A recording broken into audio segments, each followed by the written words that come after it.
it's Stacy. I want to share a little something that came to me as I was teaching some horse riding lessons that was actually really kind of instructive for me. So I have this sweet horse.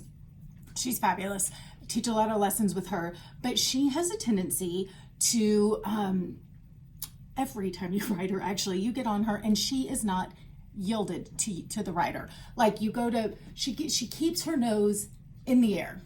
And this causes all kinds of different problems with her back and her alignment and, you know, all kinds of stuff. But the biggest thing is when her nose is in the air and you go to steer her, the bit is not, when her mouth is down and her head is in the right kind of down posture, whatever you do with the bit, she really hears it and will yield to it.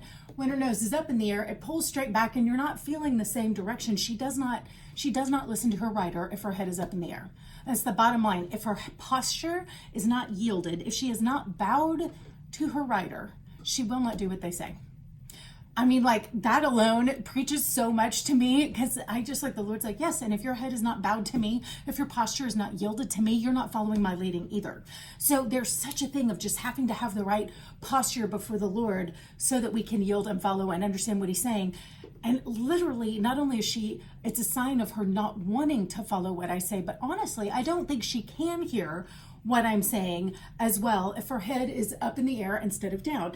It does not communicate the same way to her. The bit and the leads on her don't work the same. So there's both unwillingness and an inability that are like linked, right, to her head posture.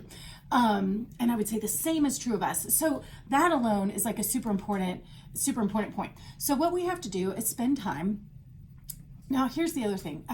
Sometimes I just do this as I go throughout my day. I don't take time to do this before we get started. And this is partly why probably as we go, I kind of put the pressure on and she gets better as we go. And then once she kind of does yield, she's fine.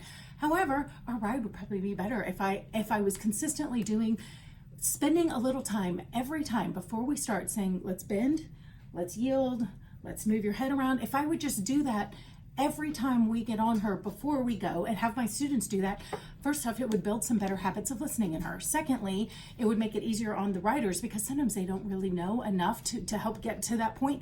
I can kind of get there as we go, but I also wonder if we wouldn't do that a lot better if we just did it first. So today I had my little student and I was teaching her how to do that, and she spent time getting my horse to bend and yield to either side.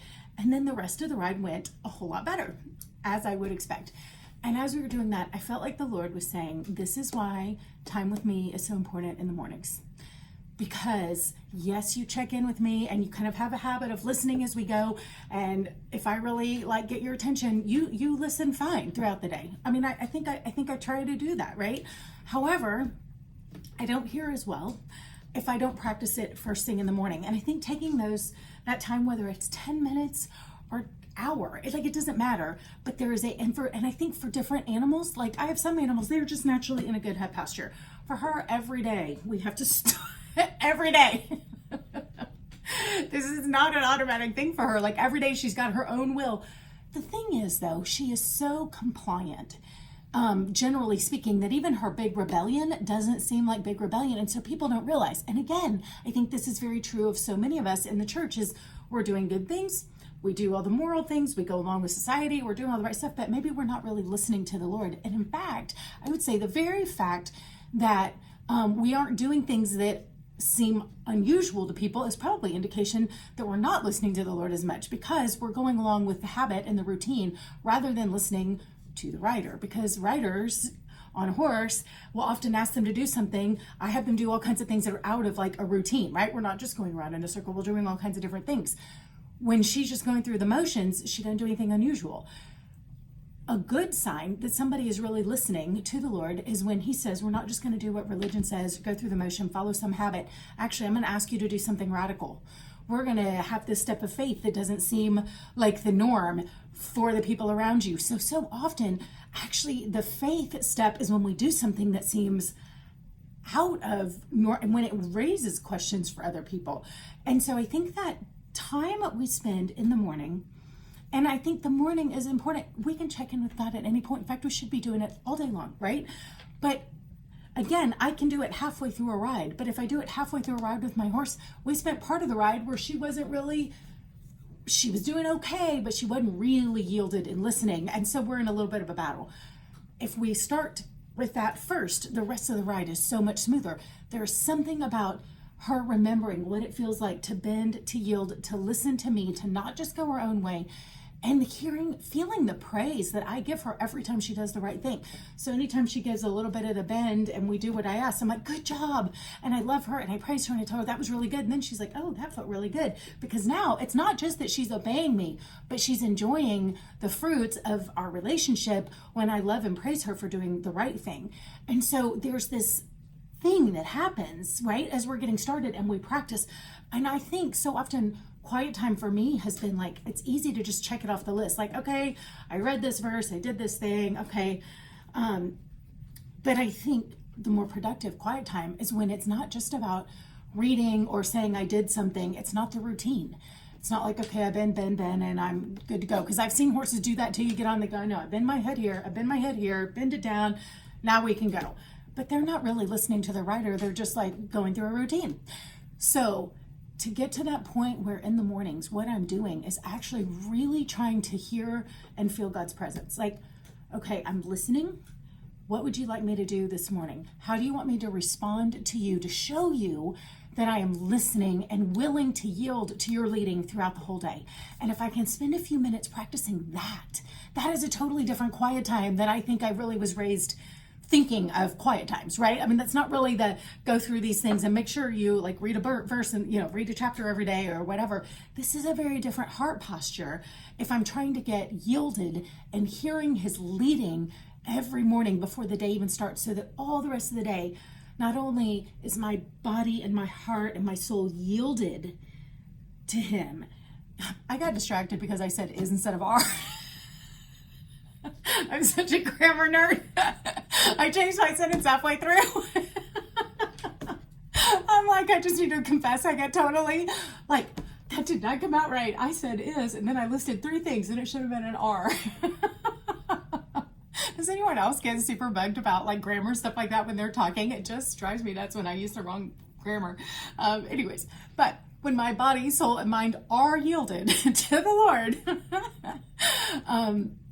there's a yielding that, but also I think it's beyond that. And today, the 2 things that hit me fresh were that there's a dailiness about this starting. Says the girl who, frankly, this morning was running a little behind and did not get that time today, which I usually do, but I did not today. So it was extra poignant for me because God's like, you so easily think, and I do because I know I'm not under this law, right? There's so much grace and freedom that the Lord's like, you can check in with me at any point in the day. So usually I like to do it in the morning, but sometimes I don't, no big deal, because I'm not under this like check kind of legalistic kind of thing. But today I realized how important it is with my horse. I can do it as we go, but if I will stop and do it first, it's quicker, it's more efficient, we get things set, and the rest of the ride goes better. So I'm realizing like that's important for her, but it would actually be really important for me to do it consistently first, not just as I go. I mean, there's grace for either one, but this one's more efficient, right? So secondly, that it's not just about, I read some chapters, but just that idea that the purpose of this is to really make sure that I am listening and hearing his leading, because all throughout the day, I want to be so soft. I don't want to like have him turning, because this is what you do with the horse. You go to turn them and sometimes they keep going straight. They bend their neck, but they're not turning their body. Like, no. Or I go to turn her and she's still looking ahead because she forgets she's supposed to like be soft and listen.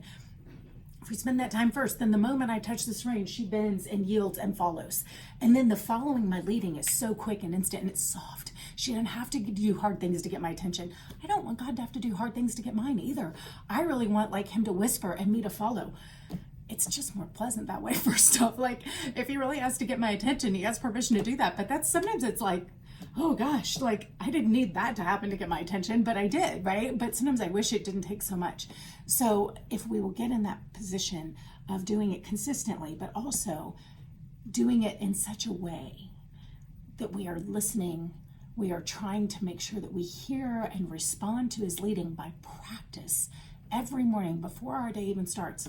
Like what a different experience that kind of a quiet time is. So anyways, I have some things to start practicing fresh, and I just wanted to share. And hopefully, this helps put like maybe a new, less legalistic perspective on the idea of getting up in the morning to spend your time, and maybe a new eagerness to go get with the Lord before your day even starts. All right.